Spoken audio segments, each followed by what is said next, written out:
जय हिंद। स्वागत है आप सभी का एक बार फिर से आपके अपने चैनल एनी क्लासेस में एक महत्वपूर्ण जानकारी के साथ। एक्चुअली हुआ क्या कि आपका जो है टाइम टेबल आज जारी कर दिया गया मॉर्निंग में।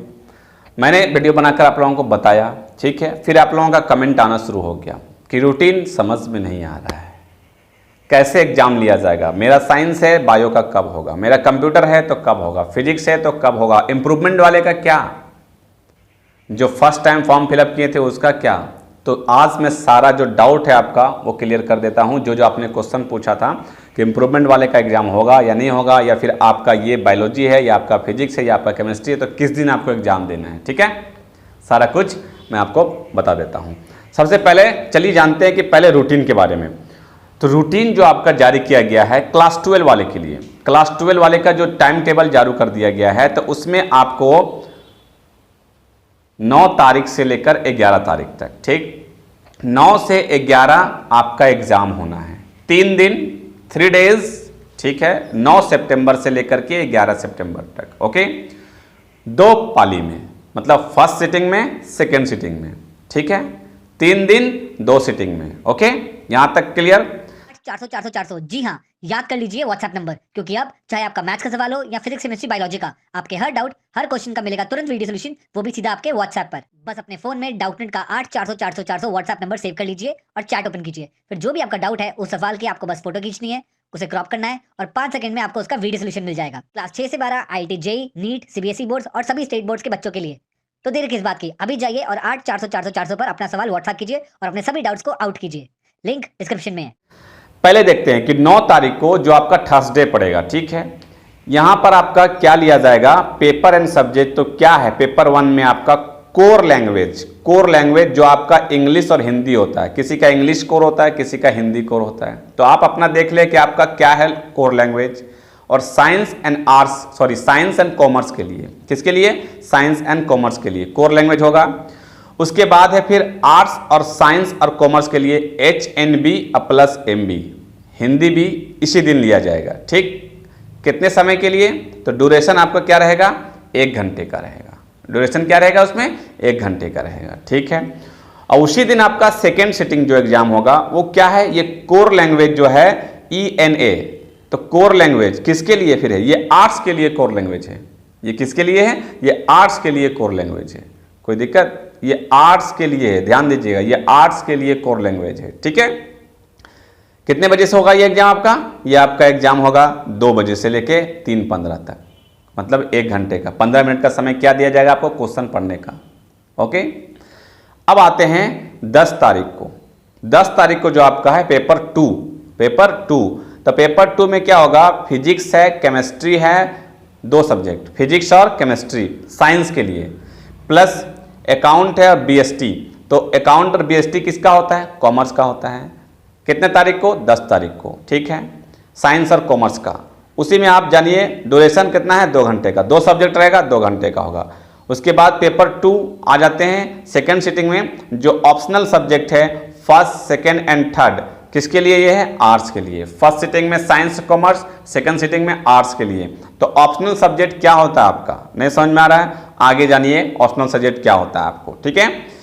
तो ऑप्शनल सब्जेक्ट में आपका क्या रहेगा, मतलब कि 3 ऑप्शनल सब्जेक्ट रहता है आर्ट्स वाले का, और तीनों एक ही साथ एग्जाम देना है, तीनों का एक ही साथ एग्जाम देना है। अब आप कहेंगे तीनों में, मैं मान लीजिए आप ज्योग्राफी था आपका, क्या था आपका, ज्योग्राफी था आपका, तो आप कैसे देंगे एग्जाम, आपको क्या सभी का देना है एग्जाम। तो एग्जाम तो आप सिर्फ ज्योग्राफी में फेल हैं, अब यहाँ 3 को एक साथ लिया जा रहा है, तो आपको सिर्फ क्या किया जाएगा, आपका जो एग्जाम होगा ना वो सिर्फ आपको ज्योग्राफी का देना है, ठीक है, सिर्फ आपको ज्योग्राफी का देना है, आपको हिस्ट्री पॉलिटिकल देने का नहीं है, ओके। अब ये क्या है कि जो बच्चे इंप्रूवमेंट वाले हैं ना, तो उनको पूरा देना है एग्जाम। जो बच्चे अपना क्या बोलते हैं कैंसिल करवाए हैं, उनको तो पूरा देना है एग्जाम, तो उनके लिए भी है। अगर आप एक सब्जेक्ट में एग्जाम देने हैं तो एक सब्जेक्ट में तो आपको 1 घंटा एग्जाम देकर निकल जाना, आप एक ही सब्जेक्ट में देंगे, ठीक, समझ में आ गया होगा। अब है 11 तारीख को।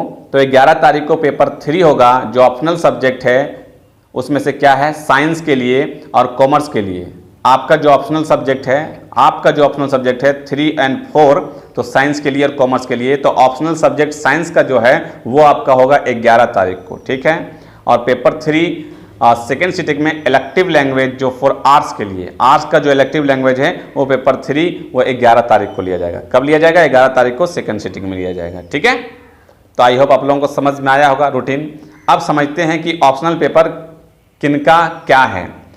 तो ऑप्शनल पेपर जो आपका है आर्ट्स के लिए, पहले सुनिएगा, आर्ट्स के लिए आपका ऑप्शनल पेपर में होगा economics, geography, history, HSC, music, political science, psychology, sociology, anthropology, फिर MAT है, फिर STA है। ये आपका ऑप्शनल में है। ठीक है, तो ऑप्शनल का कब, आर्ट्स के लिए ऑप्शनल का डेट कब दिया गया है? तो आर्ट्स के लिए ऑप्शनल का डेट दिया गया है 10 तारीख को सेकेंड सिटिंग में, 10 तारीख को सेकेंड सिटिंग में। उसके बाद आते हैं पेपर 3 जो है साइंस का। साइंस का ऑप्शनल में क्या आ जाता है? तो MAT है, फिर STA है, बायोलॉजी है, बायोलॉजी आपका है, फिर GLG है, उसके बाद इकोनॉमिक्स है, CMS है। ये अपना ऑप्शनल में है। तो साइंस का ऑप्शनल कब होगा? तो ऑप्शनल सब्जेक्ट साइंस के लिए है 11 तारीख को फर्स्ट सिटिंग में, सैटरडे को। ठीक है, साइंस का जो ऑप्शनल है वो कब है? 11 तारीख को फर्स्ट सिटिंग में, सैटरडे को। फिर आपका पेपर 3 जो कॉमर्स का है, तो कॉमर्स का ऑप्शनल में क्या है? ECO है, ATP है, CMS है, BMT है, MAT है। तो कॉमर्स का ऑप्शनल पेपर कब है? 11 तारीख को, सैटरडे को। ठीक है, ये समझ में आया? ये था रूटीन आपका। अब क्या है, जो इम्प्रूवमेंट वाले हैं, जो री रजिस्ट्रेशन वाले थे, उनका क्या, उनका एडमिट कार्ड जारी किया जाएगा या नहीं किया जाएगा? आप लोग परेशान हो रहे थे, मैं बार बार आप लोगों को बता रहा था कि आप लोगों का जारी किया जाएगा। ठीक है, कुछ है इसमें या नहीं है, देखते हैं। तो यहाँ पर देखिए लिखा हुआ है, नोट करके लिख दिया हुआ नंबर 1। वैसे सभी छात्र छात्रा, ध्यान से देखिएगा, वीडियो पूरा देखिएगा तभी समझ में आएगा। जो मैं वीडियो में बता दूंगा क्वेश्चन पूछेगा फिर नहीं बताऊंगा। ठीक है, सभी छात्र छात्रा जो वार्षिक परीक्षा में अनुतीर्ण है या परीक्षा पर लंबित है, जिनका लंबित है मतलब क्या है कि मतलब इनकम्प्लीट जिनका है उनके लिए भी कहा जा रहा है। ठीक है, लंबित है या वार्षिक परीक्षा 2021 में इम्प्रूवमेंट या क्वालिफाइंग के लिए आवेदन जमा किए थे, इम्प्रूवमेंट या क्वालिफाइंग के लिए जमा किए थे, उनका प्रवेश पत्र मतलब एडमिट कार्ड परिषद के वेबसाइट पर उपलब्ध होगा। +2 विद्यालय महाविद्यालय प्रधान उक्त सभी छात्र छात्राओं को प्रवेश पत्र उपलब्ध कराते हेतु परीक्षा में सम्मिलित करना सुनिश्चित करेंगे। समझ में आ गया ना? अब स्कूल कॉलेज में जाके पूछिएगा तो अगर ये नहीं पढ़े रहेंगे तो वो नहीं बताएंगे, बोलेंगे कुछ अब नहीं आया है, उनके पास नोटिस वगैरह कुछ नहीं आया है। ठीक है, तो यहाँ समझ लीजिए, आप कहीं जाने की जरूरत नहीं है। एडमिट कार्ड जब मिलेगा, जिस दिन मिलेगा उस दिन मैं आपको बता दूंगा कि एडमिट कार्ड दिया जा रहा है, जाके एडमिट कार्ड ले ले। इसलिए अभी आपको क्या करना है? आपको अभी कुछ नहीं करना, तैयारी करना है। ठीक है, अपना तैयारी में जुड़ जाए, सभी लोग को तैयारी करना है। फेल हैं, एग्जाम हो रहा है, इम्प्रूवमेंट है, एग्जाम हो रहा है, री रजिस्ट्रेशन है, एग्जाम हो रहा है, क्वालिफाइंग है, एग्जाम हो रहा है, एक सब्जेक्ट में फेल है, एग्जाम हो रहा है, आप असंतुष्ट हैं, एग्जाम हो रहा है। आपका एडमिट कार्ड आएगा आएगा आएगा। अब दोबारा मत पूछेगा इंप्रूवमेंट वाले का एडमिट कार्ड आएगा या नहीं आएगा, आएगा। अपना आप तैयारी में जुट जाएं। ठीक है, तो ये नोट था। अब आप लोगों को समझ में आ गया होगा। बार बार आप लोग पूछ रहे थे रूटीन समझ में नहीं आ रहा है, क्या इंप्रूवमेंट वाले का होगा या नहीं होगा, ये कुछ लिखा हुआ है। ठीक है, अब आई होप समझ में आ गया होगा। फिर भी कोई दिक्कत, कोई परेशानी, कोई प्रॉब्लम, कमेंट करें, मैं कमेंट को पढ़ूंगा, जवाब दूंगा और हो सकेगा तो वीडियो बनाकर आप तक पहुंचाने की कोशिश करूंगा। ठीक है, मिलते हैं फिर नेक्स्ट वीडियो में। इस तरह का अपडेट मैं आपको लगातार पहुंचा रहा हूं, लेकिन अभी तक आप चैनल से जुड़े नहीं हैं। बहुत सारे लोग जुड़ गए हैं, बहुत सारे लोग सिर्फ देख के छोड़ दे रहे हैं। सब्सक्राइब जरूर से जरूर कर ले और अपने जूनियर से भी सब्सक्राइब करवाएं, क्योंकि आने वाला हर अपडेट से मैं आपको अवगत करवा दूंगा। ठीक है, मिलते हैं फिर नेक्स्ट वीडियो में कुछ खास जानकारी के साथ। तब तक रखें अपना ख्याल। Thank you friends, thanks for watching.